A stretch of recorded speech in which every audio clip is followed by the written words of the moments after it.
Qui n'a jamais pensé au moins une fois à revenir en arrière pour réparer ses erreurs de jeunesse, des regrets, des désillusions adolescentes qui s'offrent une seconde chance, un classique des scénarios manga mais qui bénéficie parfois d'un traitement original. Et c'est justement ça le thème central de Relife, la première série de Yayoi Su éditée au format papier et en partie inspirée de la vie de l'auteur elle-même. C'est vrai que c'est un thème assez récurrent, il est beaucoup utilisé. Après, je trouve qu'il n'est pas toujours bien utilisé.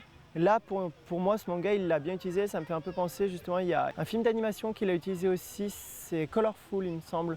Et c'est vrai que je trouve dans ce manga-là, c'est pas pareil, mais ça montre les mêmes idées de base.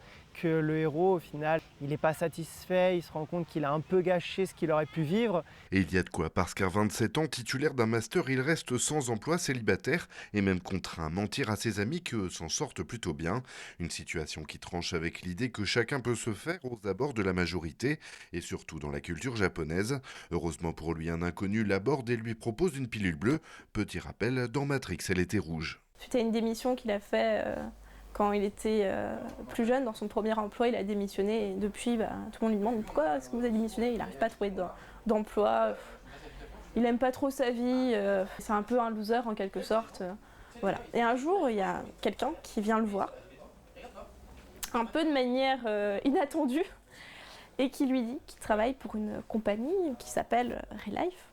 Et cette fameuse organisation qui lui propose cette pilule, au début, il ne sait pas comment le prendre. Et finalement, avec les événements, il la prend. Et là, d'un coup, il se retrouve des années plus tôt.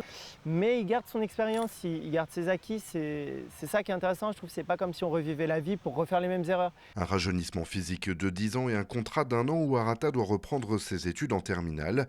S'il suit le projet jusqu'au bout, Relife le recommandera pour du travail.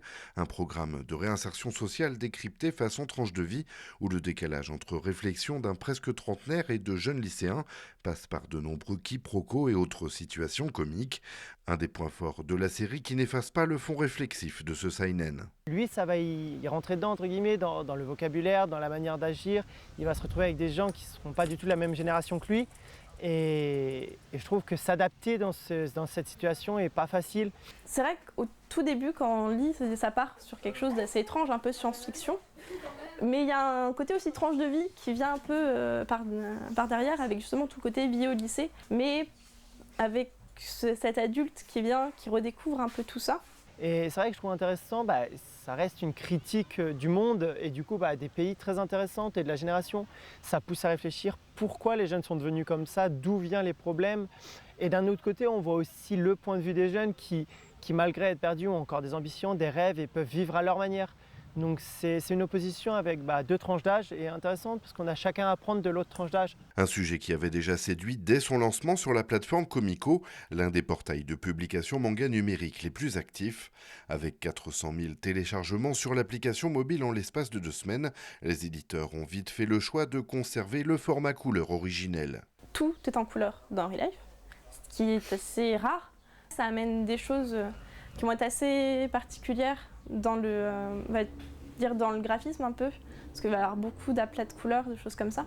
Parce que justement, ça va être de la couleur numérique. C'est vraiment des choses qui sont faites pour Internet, où c'est en scrolling en fait, où on déroule en fait l'histoire, mais qui est pas, c'est pas quelque chose de désagréable en fait. Quitte à payer un peu plus cher, on le sait pour l'impression, mais c'est intéressant à voir, c'est pas la même lecture. Et j'en ai pas lu beaucoup en couleur, mais j'ai trouvé ça agréable, c'était sympa.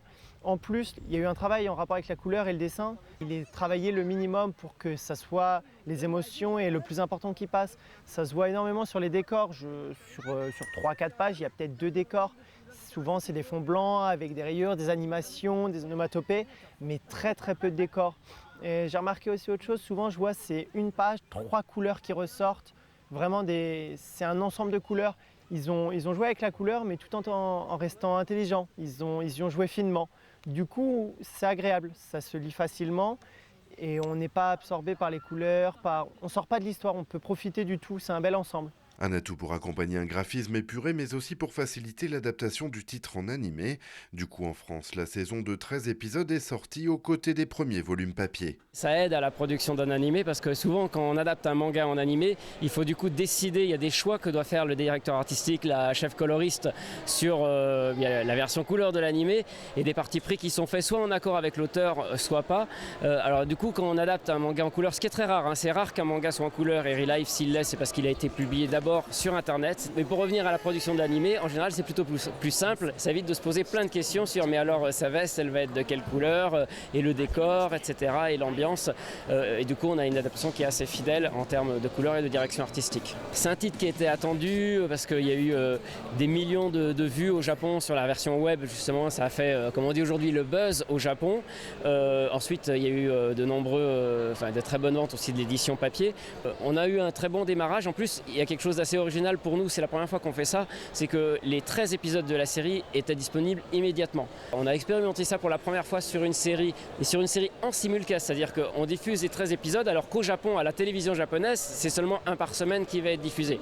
C'est pas une avant-première parce qu'au Japon, il y a aussi une plateforme qui le diffuse intégralement. Et ça a beaucoup étonné et ça a beaucoup plu parce que les gens aiment bien pouvoir s'enquiller d'un seul coup, une seule saison d'une série. Une parution VOD rare car la série était produite un peu en avance, quelques semaines seulement pour traduire la saison en français. Une chronique lycéenne un peu atypique éditée chez Kiun depuis mai 2016, dont l'humour et la profondeur des thèmes abordés ont permis d'être nominés au 40e Kodansha Manga Awards. Et après le manga numérique, papier, l'animé et même une adaptation au théâtre, c'est le film live qui suscite l'intérêt prévu pour le 15 avril 2017 au Japon. De quoi attendre une deuxième saison version dessin.